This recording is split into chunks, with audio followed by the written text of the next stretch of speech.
I built that lake cabin with my bare hands. After my wife passed away, it became my sanctuary, a quiet place where I could still hear her laugh echo across the water. So when I got a letter saying my cabin had been sold off by the HOA, I thought it was some scam.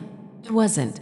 Choi Karen, the self-appointed queen of the lake, claimed I hadn't paid imaginary community fees for 5 years, even though I lived outside the HOA boundary. She went behind my back, forged documents, and somehow sold my cabin to her cousin for pennies. When I confronted her, she smirked and said, "Should have paid your dues, sweetheart." I called the police. Turns out she already had. I was escorted off my own land like some trespasser, while Karen stood on the porch where I scattered my wife's ashes, sipping lemonade. That broke me. But I wasn't done.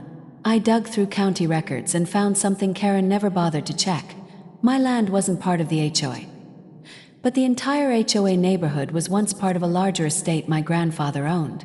A clause in his will hadn't been voided. The HOA land had a lapsed lease. Technically, I could buy the rights to it. So I did. Quietly. Legally. I bought the land beneath their homes. 3 weeks later, every resident got a letter. "Your land is now owned by the man you stole from. Rent's due." Karen came storming into my cabin with cops in tow, screaming, "This is illegal. You can't do this." Turns out I could. And I had proof. One officer looked at her and said, "Ma'am, if what he's saying is true, you're the trespasser now." Karen turned red as a cherry. The other residents turned on her, realizing her lies had cost them everything.